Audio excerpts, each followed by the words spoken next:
Thank you for the upgrade, my dear Ethan, he declared with a wide, self-satisfied grin, sauntering into the living room with an air of unshakable confidence. He casually tossed his designer sunglasses onto the polished mahogany coffee table, where they landed with a soft clink. Standing there in his impeccably tailored navy suit, his pristine Italian leather shoes gleaming under the soft glow of the chandelier, he radiated an almost comical arrogance. His luggage, a collection of high-end bags adorned with flashy logos, was haphazardly strewn across the floor, evidence of his recent extravagance. First-class flights to Europe, 5-star luxury hotels. This, Sarah, is the kind of life I've been craving, he boasted, his voice dripping with smug satisfaction. I couldn't help it. A burst of laughter escaped my lips, sharp and unrestrained. Ethan's brow furrowed, his grin faltering. What's so funny? He snapped, his tone laced with irritation. Oh, Ethan, I said, shaking my head slowly, my amusement tinged with pity. You have absolutely no idea what you've done. My name is Sarah, and at 34, I've built a solid career in cybersecurity, a field that demands precision, vigilance, and an unflinching eye for detail. For the past 7 years, I've been married to Ethan, a man whose charisma could charm a snake, but whose reliability was as fleeting as a desert mirage. He was the quintessential smooth talker, always spinning grand dreams and weaving elaborate plans that sounded brilliant in theory. But in practice, they were half-baked schemes that crumbled under scrutiny, leaving me to pick up the pieces. I was the backbone of our partnership, the one who maintained a steady career, paid the bills, and kept our lives afloat while Ethan chased one fleeting venture after another. I ignored the red flags for years, the secretive financial maneuvers, the endless excuses for his lack of contribution, because I desperately wanted to believe we were a team, united in purpose. But last week, at 2 a.m., Ethan made a mistake so egregious that even his silver tongue couldn't talk him out of it. I was fast asleep in our upstairs bedroom, the house cloaked in the quiet of the early morning hours, when Ethan crept downstairs. He must have thought I was out cold, oblivious to his movements. In the dim light of the living room, he opened my laptop, the one I use for my cybersecurity work, and accessed one of my credit cards. With calculated precision, he copied the card details, snapped photos of them with his phone, and slipped back into bed as if nothing had happened. He was so confident in his deception, so certain he'd outsmarted me. The next morning, as I sipped my coffee in the kitchen, my phone buzzed incessantly with notifications. I opened my banking app, and my heart sank as I saw the damage. Nearly $50,000 in charges, a spree of designer clothing, exorbitant watches, and first-class flights to Paris. My stomach churned, but as the pieces fell into place, a strange calm settled over me. Ethan was behind this. Of course he was. But instead of panic, a slow, satisfied smile spread across my face. The card he'd used wasn't a personal account. It was a dummy credit card, one I'd set up as part of a training program at work to teach companies how to detect and respond to fraud. Every transaction on that card triggered an automatic alert, sent directly to the authorities, complete with detailed logs of the activity. Ethan, in his arrogance, had just turned himself into a textbook case study in fraud. I called my lawyer, Chloe, that same morning, my voice steady as I recounted the events. You're not going to believe this, I said, laying out every detail of Ethan's betrayal.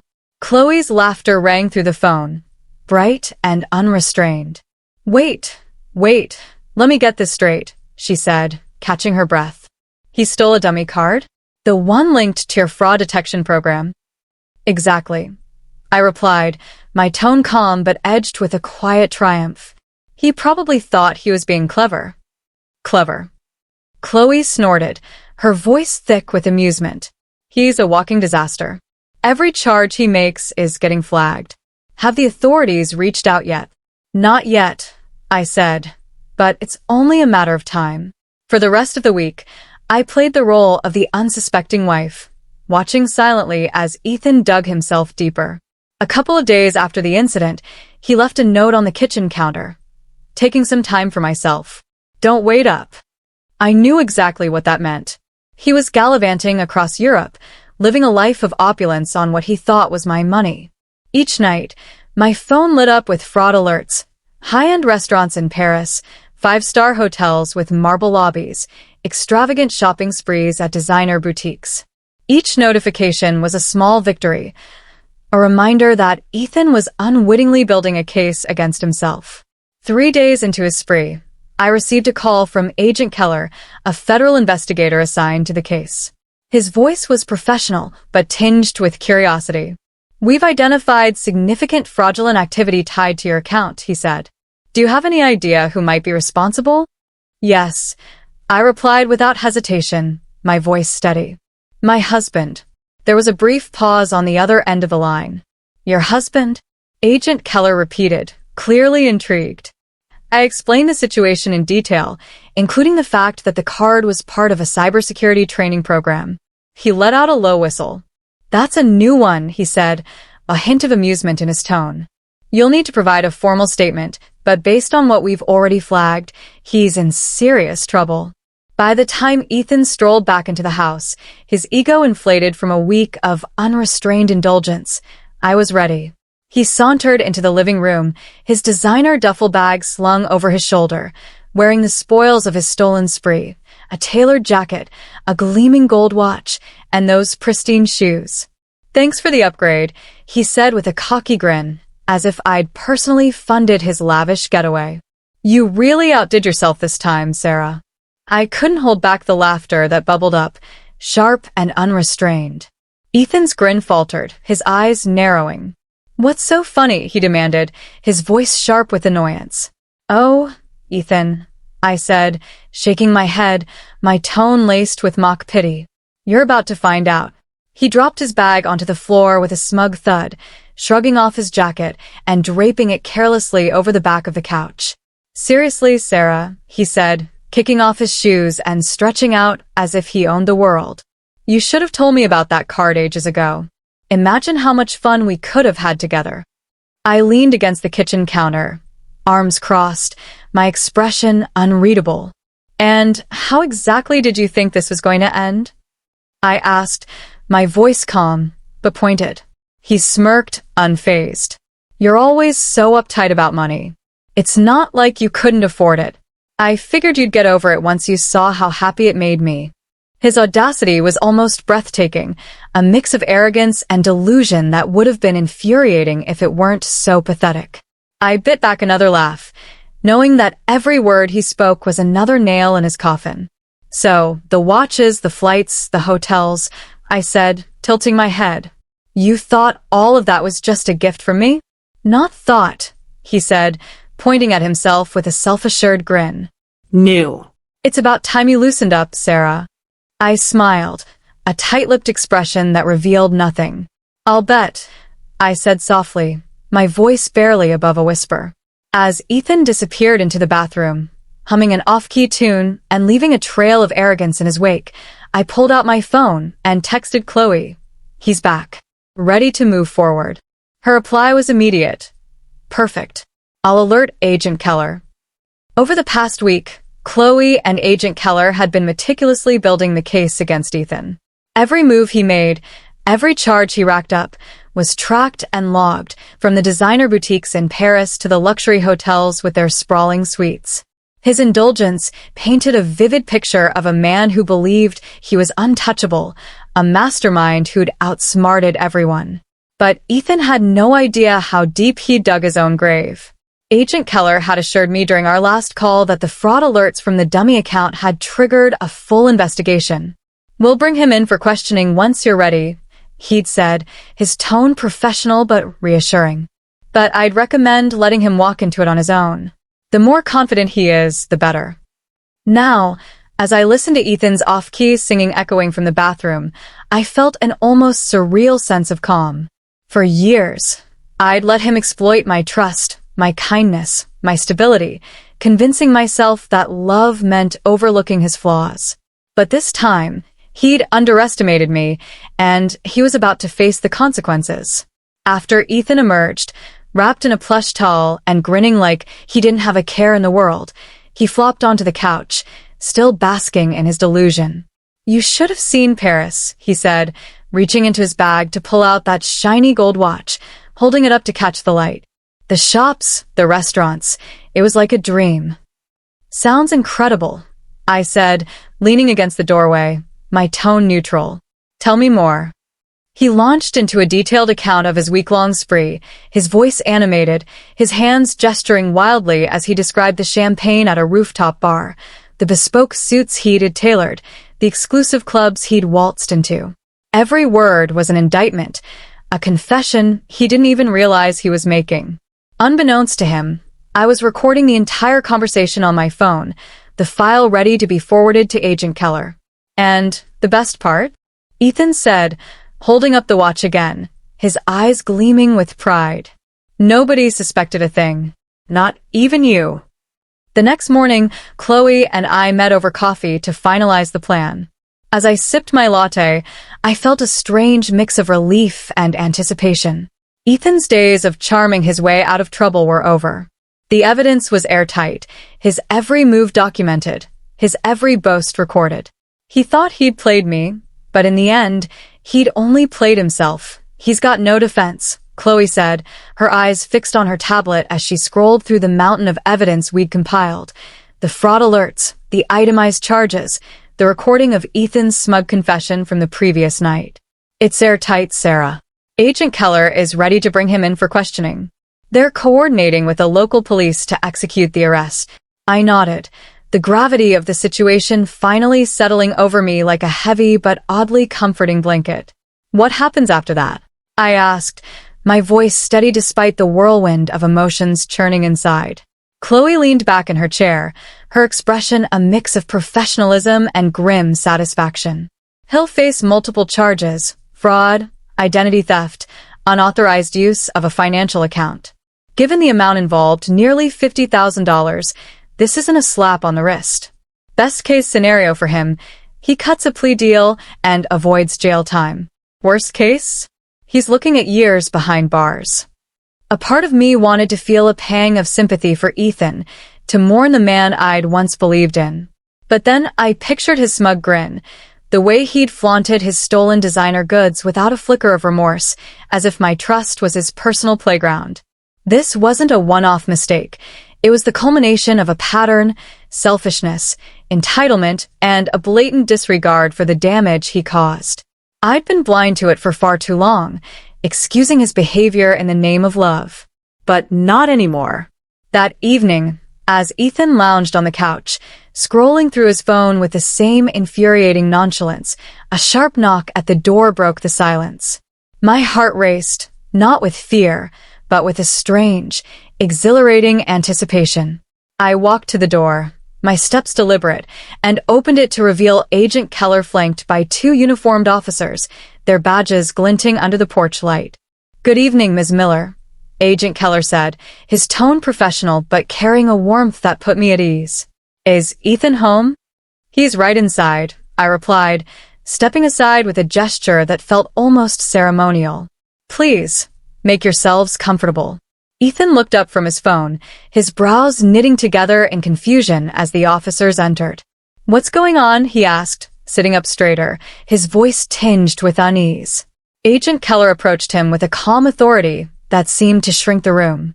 "Ethan Miller, you're under investigation for multiple counts of credit card fraud and unauthorized use of financial accounts. We'd like you to come with us for questioning."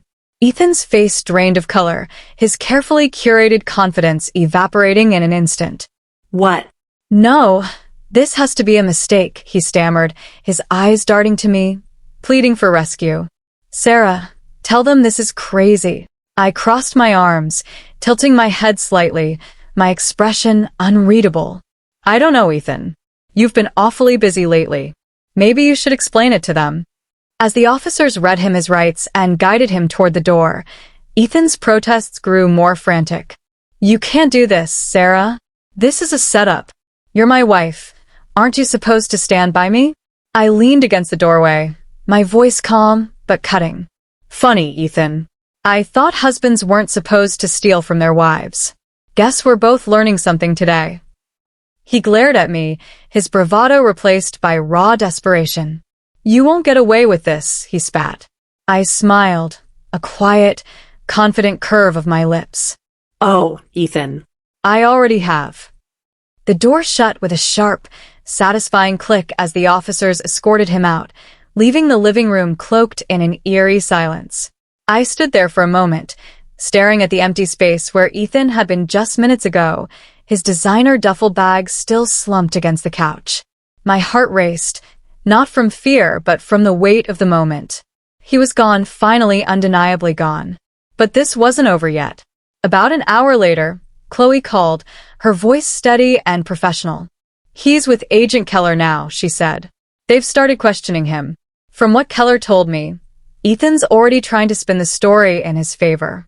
"Of course he is," I said, rolling my eyes as I sank onto the couch. "Let me guess, he's playing the victim?" "Spot on," Chloe replied with a dry laugh. "He's claiming you gave him permission to use the card. But don't worry. Between the fraud alerts, the charges, and that recording of him bragging about his spree, he doesn't stand a chance." The next morning, Agent Keller called with an update. "We've got everything we need," he said, his voice calm but confident.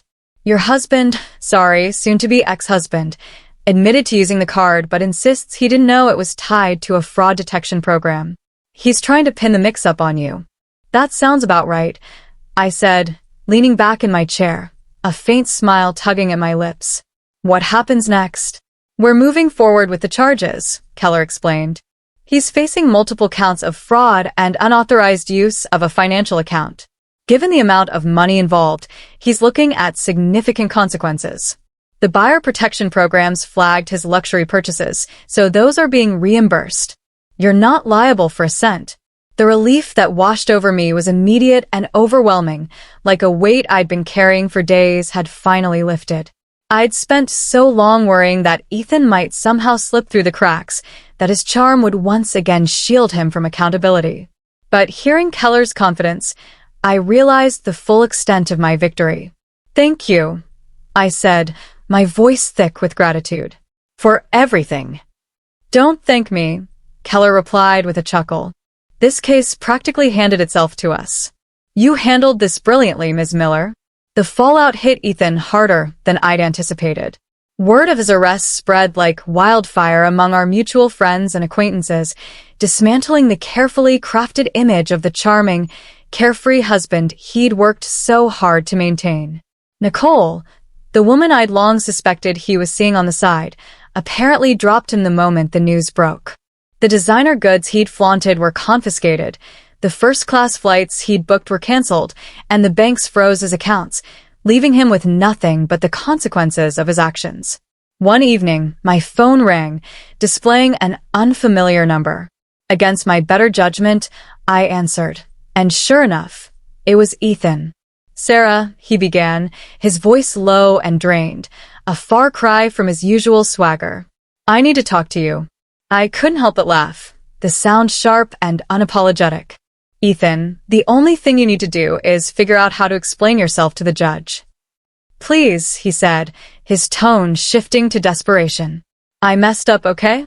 I didn't mean for it to go this far." "Just what?" I interrupted, my voice cold and unwavering. "Just trying to steal $50,000 from me? Just hoping I wouldn't notice? Just banking on me being too blind or too forgiving to stop you?" There was a long silence on the other end of the line. Finally, he muttered, "I thought you loved me." I let out a sharp breath, my anger flaring. "I did, Ethan. I loved the person I thought you were. But the person who stole from me, who lied to me, who thought he could get away with it, that's not someone I could ever love." Before he could respond, I hung up, the finality of the action settling over me like a long-overdue exhale. A week later, Chloe called to confirm that Ethan had accepted a plea deal. "He's avoiding jail time," she explained, "but he'll have to pay back every cent he tried to steal and complete community service. Plus, his credit is going to be in shambles for years." "That sounds fitting," I said, a faint smile playing on my lips. "He always wanted the high life. Now he gets to see how the other half lives." Chloe laughed, her voice warm with approval. You're handling this way better than most people would, Sarah. It's funny, for years, you thought Ethan was the one holding things together in your marriage. His charm, his ambition, his big ideas. But now you see it clearly. You were the one holding everything up. He was just dead weight. The day the divorce papers arrived, I poured myself a glass of red wine and sat on the couch, looking around the apartment that now felt wholly, gloriously mine. Ethan's absence wasn't a loss. It was a gift, a chance to rebuild my life without the constant shadow of his selfishness. As I sipped my wine, I thought back to the moment he'd walked through the door, flaunting his stolen goods and mocking me for the upgrade he'd given himself. He'd been so confident, so sure of his own brilliance. And now he was the one paying the price. The apartment felt quieter in the days following Ethan's arrest, but it was a different kind of quiet, a peaceful one. His belongings were gone. The few items he hadn't sold or stuffed into his designer duffel bag cleared out by the authorities. The space felt lighter, as if the weight of his betrayal had been physically lifted from the walls. For the first time in years, I could sit in my own home without feeling the oppressive shadow of his presence. Chloe stopped by one afternoon to drop off some final paperwork, her usual no-nonsense demeanor softened by a knowing smile. "How are you holding up?" she asked, settling onto the couch with a cup of coffee I'd handed her. "Better than I thought I would," I admitted, sitting across from her. "It's strange, but I don't even feel angry anymore. Just relieved." She nodded, her smile widening. "That's because you've already won, Sarah. You didn't just survive this, you came out stronger." I thought about that as we went through the documents, finalizing the details of Ethan's financial restitution. Knowing he'd be paying back every cent was satisfying, but it wasn't just about the money. It was about reclaiming my independence, my sense of self. For years, I'd let Ethan dictate the terms of our relationship, convincing myself it was easier to keep the peace than to confront his flaws. But now I saw it clearly. Peace built on compromise and silence wasn't peace at all. It was surrender. The official letter of divorce arrived a week later, delivered in an unassuming envelope that felt far too small to contain something so monumental. I held it for a moment, letting the weight of it sink in, before tearing it open. My eyes scanned the lines of legal jargon until I found the words that mattered. Dissolution of marriage granted. I set the papers down, poured another glass of wine, and raised it in a silent toast to myself. This wasn't just the end of a marriage. It was the beginning of a life I could finally call my own. As I sat there, the apartment bathed in the soft glow of the evening sun, I thought about the future. The cybersecurity career I'd built, the friendships I'd neglected, the dreams I'd put on hold to prop up Ethan's ego. All of it was mine to reclaim. I wasn't just free from him. I was free to be me again. And for the first time in years, that felt like enough. The words on the divorce papers were stark and unequivocal. Dissolution of marriage granted, finalized, and irrevocable. I sat at the kitchen table, the letter clasped in my hands, and allowed myself a rare moment of reflection. This wasn't the life I'd envisioned when I married Ethan 7 years ago. I'd dreamed of stability, partnership, and a shared future built on mutual trust and respect. Instead, I'd spent years navigating his deceit, propping up his grandiose schemes while ignoring the cracks in our foundation. But as I looked around the apartment I'd reclaimed, now vibrant with my own touches, a cozy throw blanket here, a framed print there, I realized I had something far better than what I'd imagined.